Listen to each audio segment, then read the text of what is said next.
Now, every single person I have ever taught to play guitar in all the years I've been teaching has struggled with this chord.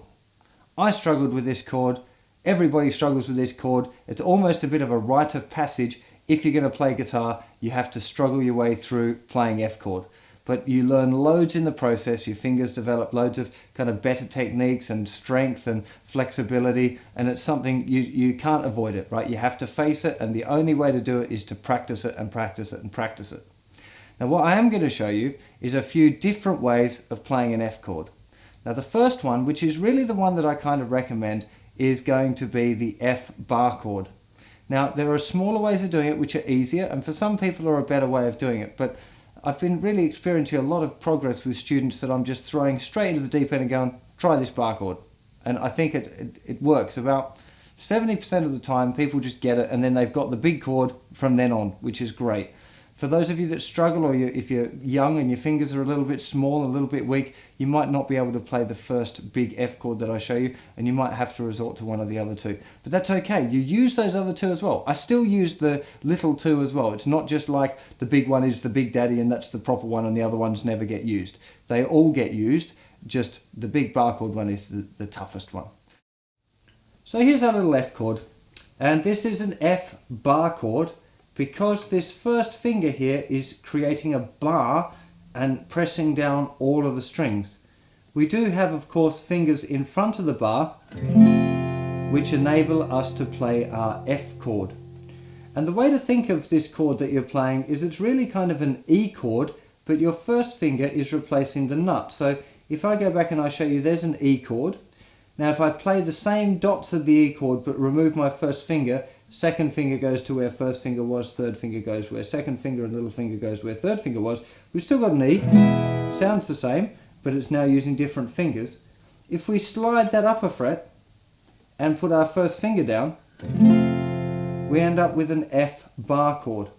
Now this is difficult because of how much pressure you have to do here between your thumb and your first finger in order to hold that finger down and press all of the notes.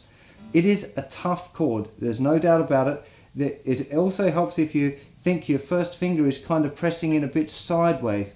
It's not really the flat of the finger, it's really the kind of the angled edge. If I'm here, we're still in shot, Jed. So it's this little kind of that part of your finger that does the pressing. It's not the fleshy part down here because that's too soft. We're after this little edge part, which is really hard. So when it's on your chord there, it's nice and tight and it can really lock in. The thing to do with it, if you're going to try this F, is have a bit of a go at it. Maybe you try it for a week. Pick out the notes one at a time.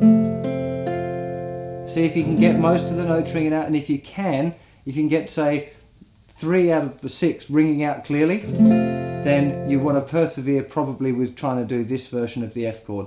The hardest notes to do are these thinnest 2 strings, is getting the bar down enough to work on those 2. Now, if you really want to persevere with this one, you might want to go and check out the videos I've got on playing bar chords as well, just because those videos go for 20 minutes or something, and there's a lot more information than I can go through here on playing the bar, because only a certain percentage of you are going to be able to do this bar chord F. So those of you that don't want to do this one, or find the bar chord a little bit too full on, you might want to go to this second version, which I call old school. And in this version we've taken away the note from the thicker string, so we're no longer having to do a big bar, but we do have to do a little bar here with the first finger, which is covering 2 strings.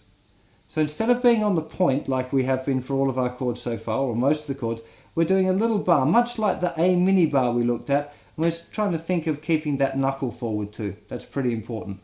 Then the other fingers are in the same position as they were for the other F chord. That's second finger, 2nd fret, 3rd string, 3rd finger, 3rd fret, 5th string, and little finger underneath 3rd fret, 4th string, and 1st finger down. For most people, they find it easier to do it that way, to do 2nd finger, 3rd finger, 4th finger, and then try and get that bar down. It does feel a little bit awkward. Most people struggle with this chord, not normally as much as the big bar chord F, but it's still a little difficult. The thing that you want to do here is make sure the 3rd finger is muting that 6th string. It only just has to touch the 6th string lightly, and we've still got ourselves a pretty nice F chord. Of course, we haven't got an F bass note on this chord, but it sounds pretty cool, and this is the one used a lot in the kind of the old school in the 60s and 70s, most people played the F chord like this. Now, if that's still, you're finding that a little bit too big, you can also do this third version, which I call the small F, which is those first two fingers stay the same, and we just have a third finger here on the thinner string. So if you remember back to our F major 7 chord, which looked like this, very nice simple little chord, and all we'd have to do is lay the first finger, lift it up and put it down flat so it covers the thinnest two strings,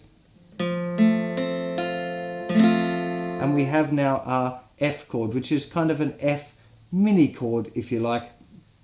And this is a very common chord way of playing F chord for beginners. You can still need a little bit of strength there with the thumb in the back.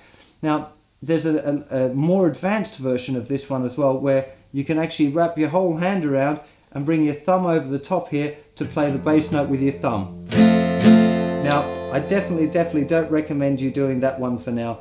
That one's pretty tough, but just in case you see other people, or you might see me doing it, I very often play bar chord F like this instead of playing bar chord F like that. So just be aware of it, but I wouldn't be trying to do the thumb wrapping over technique until you're well into your intermediate kind of level guitar stuff, not as a beginner.